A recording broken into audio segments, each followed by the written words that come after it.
Hi, everyone, and welcome to Coffee Chats with Panhellenic. We will be answering some questions you all have been sending in about 2020 recruitment. My name is Jenna, and I am the 2020 Panhellenic president. Hey guys, I'm Sarah Allison. I'm the Panhellenic Vice President of Membership. Hi guys, I'm Alyssa, and I'm the Director of Recruitment Logistics. And my name is Sydney, and I'm the Director of Recruitment Operations. So we're going to get started with some questions you all have been emailing us about. Our first one is from a PNM who is wondering about registration for recruitment. So Sap, if you want to answer this one. They're wondering, they went through the process, registered for recruitment, but did not get asked to pay a registration fee. Are they missing something? Is there something they need to do to make sure that gets taken care of? Right. So at this time, PNMs also, which stands for potential new members, will not be asked to provide payment while registering for recruitment.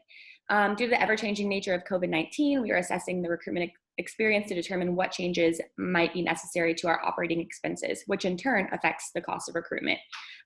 So last year's fee was $200. The 2020 fee will be no higher than this amount, and we expect it to be actually a lower rate. There will be one fee for recruitment at one set rate. So there will be no early bird registration or late registration price. So we will be in communication with you all later this summer to share information about the 2020 recruitment fee and instructions on how to complete the payment. Perfect, thank you. Just to go off of what Sarah Allison said, just make sure you're checking our website and our social media because that is where a lot of our updates will be posted. Another question we've been getting a lot of is about the age of going through recruitment. So Alyssa, is there a disadvantage to going through recruitment as an upperclassman? No, there is no disadvantage to going through recruitment as an upperclassman. Really, the community is open to any year in college. So whenever you feel like you're ready to go through the process and to join the community, we welcome you with open arms, and you're all provided with the same opportunity to go through it. Thank you. Sid, there's recruitment week's a long week. What are some good things that PNMs can put in their bag to help them get through that week, be their best selves during that week? Yeah, of course. Okay, so a big thing to remember is that your PNM bag is not going to be very large, so you're going to want to bring things with you that are small in size that you can easily carry around that are portable. The number one thing you're going to want to have is your PNM guide because that's basically your source of information for the week. Also, any cosmetic or personal care items like deodorant, perfume, things like that. Also, sunglasses. Florida's really sunny. It's really hot, so it might be good to block the sun out when you're walking from chapter house to chapter house. Then it rains a lot in Florida, but it's always unexpected. So maybe to have a small portable sized umbrella, that might not be a bad idea. Your name tag is probably one of the most important things that you need to have with you at all times because that is how you will get into the chapter facility. So definitely make sure you always have your name tag on you. Another really important thing is any snacks that you might need. So granola bars, anything like that. Remember, Florida's hot, so maybe not anything that will melt, but any granola bars, goldfish, things like that might be good. And then, of course, feminine hygiene products will be really good to have handy, as well as your water bottle or a small fan, just to keep yourself hydrated and to cool yourself down at any time. Yeah, I definitely recommend the fan. They have some small ones that you can plug into your phone that are really nice to have during that Florida heat and humidity. Yeah, I carried a small fan myself that plugged into my phone. It was nice. Very helpful. Very helpful. Thanks, Ed. Sarah Allison, we've gotten also a lot of questions about recommendation letters. Do PNMs need them? Is there an advantage to them? What does that look like in our process? Yeah, so this is actually a really common question. So recommendation letters are not required nor necessary to achieve success during the recruitment process. At Florida State, there is no correlation between recommendation letters and receiving a bid through the formal recruitment process. But if you are interested in getting recommendation letters, check out the chapter profiles on our website, floridastateph.com, and it'll kind of guide you where to send those recommendation letters for each chapter. So it differs depending on the chapter. Yeah, that's really good advice. Alyssa, we have been hearing about this online orientation that PNMs are supposed to go through. Can you provide a little bit of insight of what that looks like and what PNMs are supposed to get out of that experience? Of course. So online orientation, we'll be sending out a ton more information before recruitment, and you'll learn all about it and what it entails. But basically, it's going to allow you the opportunity to gain some insight on recruitment week, really understand what you should be looking for, some of the things you might be experiencing throughout the week, and some of the things that you should expect. It really does a great job of providing a simulation for some of those things and helping you get prepared for the week and what is to come. So look out in your emails for more information about that, because it will be coming to you. Yeah, our orientation will also give you some insight into what it means to actually be a member in Panhellenic beyond Recruitment Week, which is really awesome. You can hear from some current members who are involved into what that looks like.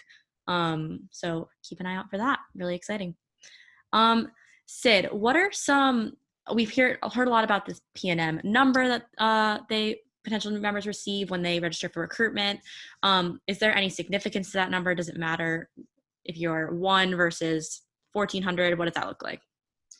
There's absolutely no significance to that number other than the fact that it's basically a security blanket for going through recruitment. So basically, whenever you register, you'll get a number, and then that is how we're going to make sure that you're at the chapter facility on time, to make sure that you're where you're supposed to be. It's just a really easy way to remember all of the PNMs without having to memorize every single one of y'all's names. So, yeah.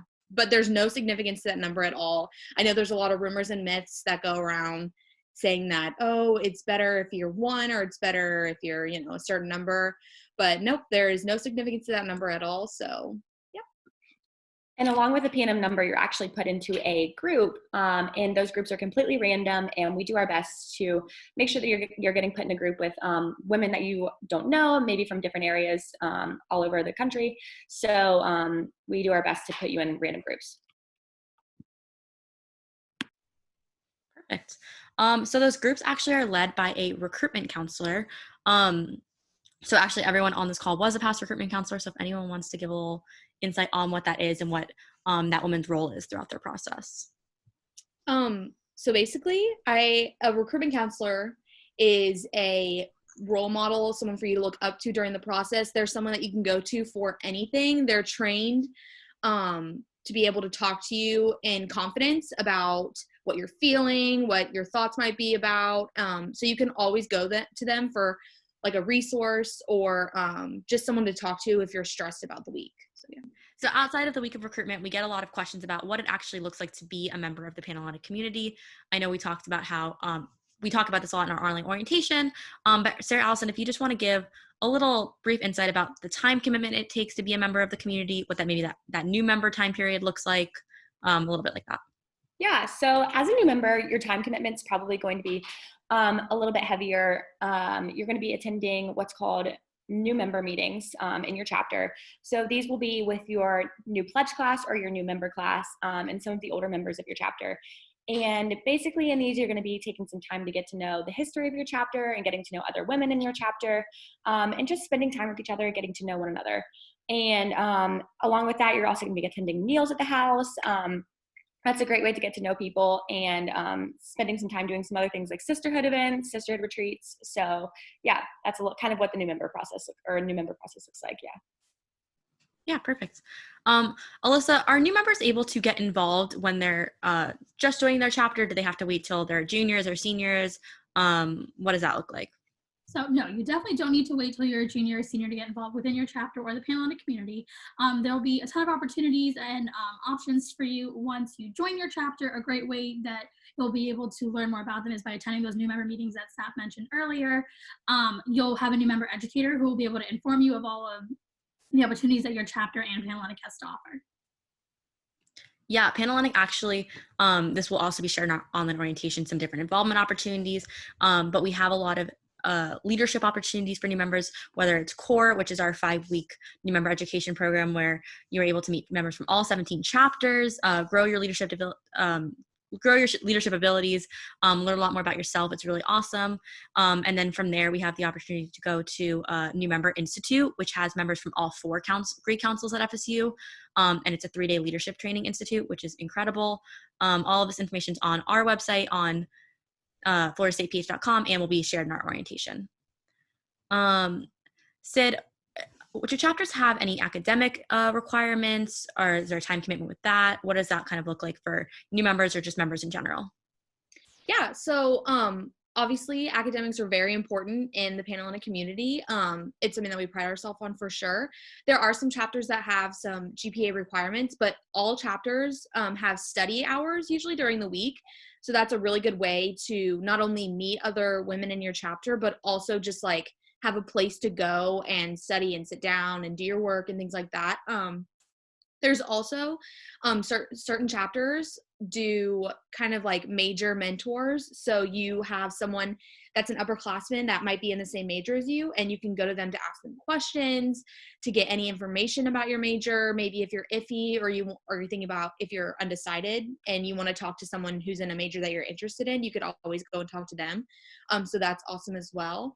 Panhellenic also sometimes does, especially around finals, they do Panhellenic study nights at different restaurants and stuff around Tallahassee or coffee shops. So that's another good way to meet other women in the Panhellenic community. So it's really a great opportunity, but we definitely pride ourselves on academics. So there's a lot of opportunities there to improve.